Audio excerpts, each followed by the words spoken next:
ಧಾರವಾಡದ ನುಗ್ಗಿಕೇರಿಯ ಮಹತ್ವ ಗೊತ್ತೇನೋ? ಆ ಕ್ಷೇತ್ರ ಮಹಿಮೆಯ ತಿಳಿದರೆ ಪರಮ ಭಕ್ತ ನೀನು. ಧಾರವಾಡದ ನುಗ್ಗಿಕೇರಿಯ ಮಹತ್ವ ಗೊತ್ತೇನೋ? ಆ ಕ್ಷೇತ್ರ ಮಹಿಮೆಯ ತಿಳಿದರೆ ಪರಮ ಭಕ್ತ ನೀನು.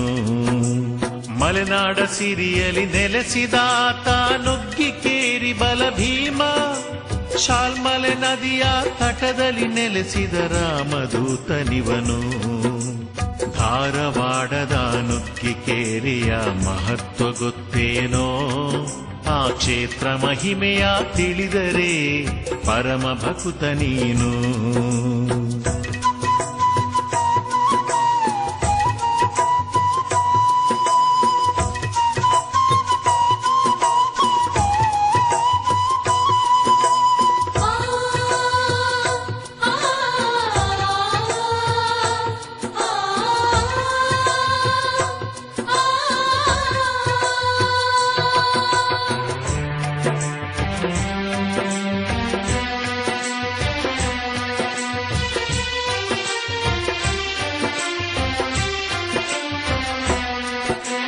ಹಸಿರು ಗುಡ್ಡಗಳ ಸಾಲಿನ ನಡುವೆ ಆಂಜನೇಯ ನೆಲೆಸಿಹನು. ಸುಂದರ ಕೆರೆಯ ತಾಣದಲ್ಲಿ ದರ್ಶನ ನೀಡುವನು. ಹಸಿರು ಗುಡ್ಡಗಳ ಸಾಲಿನ ನಡುವೆ ಆಂಜನೇಯ ನೆಲೆಸಿಹನು. ಸುಂದರ ಕೆರೆಯ ತಾಣದಲ್ಲಿ ದರ್ಶನ ನೀಡುವನು. ಆಂಜನೇಯನು ನೆಲೆಸಿದ ಧಾರವಾಡ ಸುಕ್ಷೇತ್ರವಾಗಿಹುದು. ಸುಕ್ಷೇತ್ರವಾಗಿಹ ನುಗ್ಗಿಕೇರಿಯು ಧಾರವಾಡದಲ್ಲಿಹುದು. ಧಾರವಾಡದಲ್ಲಿಹುದು. ಧಾರವಾಡದ ನುಗ್ಗಿಕೇರಿಯ ಮಹತ್ವ ಗೊತ್ತೇನೋ? ಆ ಕ್ಷೇತ್ರ ಮಹಿಮೆಯ ತಿಳಿದರೆ ಪರಮ ಭಕ್ತ ನೀನು.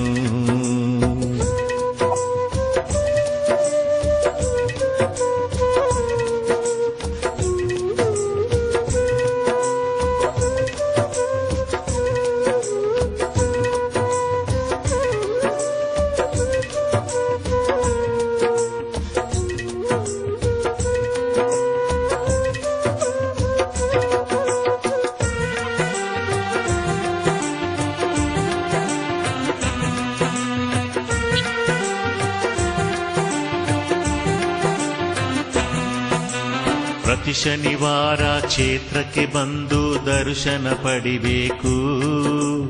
ಭಕ್ತಿಯಿಂದಲೇ ಆಂಜನೇಯನ ಜಪವ ಮಾಡಬೇಕು. ಪ್ರತಿ ಶನಿವಾರ ಕ್ಷೇತ್ರಕ್ಕೆ ಬಂದು ದರ್ಶನ ಪಡಿಬೇಕು.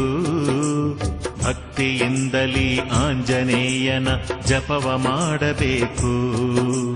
ದರ್ಶನ ಪಡೆಯುವ ಭಕ್ತರಿಗಿಲ್ಲಿ ಅದ್ಭುತ ಕಾದಿಹುದು. ಶ್ರೀ ಕ್ಷೇತ್ರದ ಪಕ್ಕದಲ್ಲಿ ಸೋಮೇಶ್ವರ ನೆಲೆಸಿಹನು. ಸೋಮೇಶ್ವರ ನೆಲೆಸಿಹನು. ಧಾರವಾಡದ ನುಗ್ಗಿಕೇರಿಯ ಮಹತ್ವ ಗೊತ್ತೇನೋ? ಆ ಕ್ಷೇತ್ರ ಮಹಿಮೆಯ ತಿಳಿದರೆ ಪರಮ ಭಕ್ತ ನೀನು.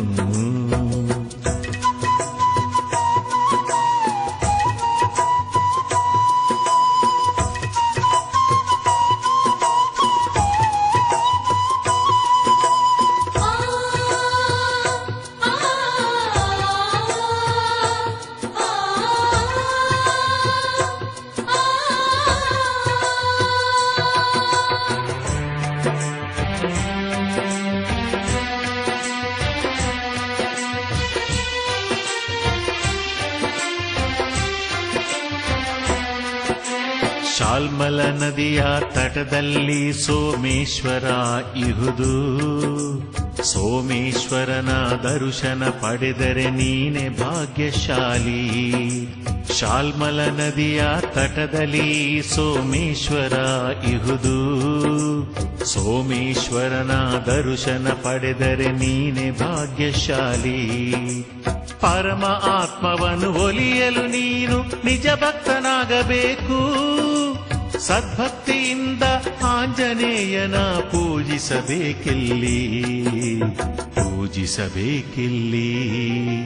ಧಾರವಾಡದ ನುಗ್ಗೆಕೇರಿಯ ಮಹತ್ವ ಗೊತ್ತೇನೋ? ಆ ಕ್ಷೇತ್ರ ಮಹಿಮೆಯ ತಿಳಿದರೆ ಪರಮ ಭಕ್ತ ನೀನು.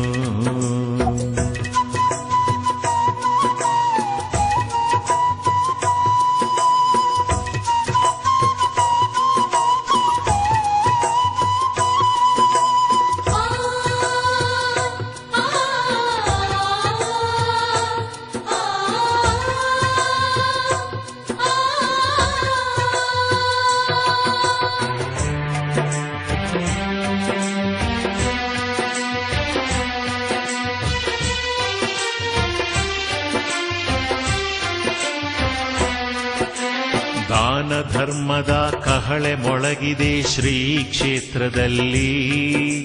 ಧರ್ಮದಿಂದ ನೀ ನುಡಿದು ನಡೆದರೆ ಸ್ವರ್ಗ ಇಹುದು ಇಲ್ಲಿ.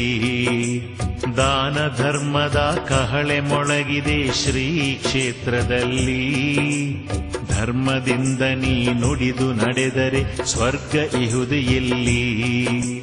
ಕೆರೆಯಲ್ಲಿ ಮುಳುಗಿ ಸ್ನಾನವ ಮಾಡಿ ಪಾವನರಾಗೋಣ. ದಿವ್ಯ ದರ್ಶನಕ್ಕೆ ಸಾಲಾಗಿ ನಿಂತು ಹನುಮನ ನೆನೆಯೋಣ. ಹನುಮನ ಜಪಿಸೋಣ.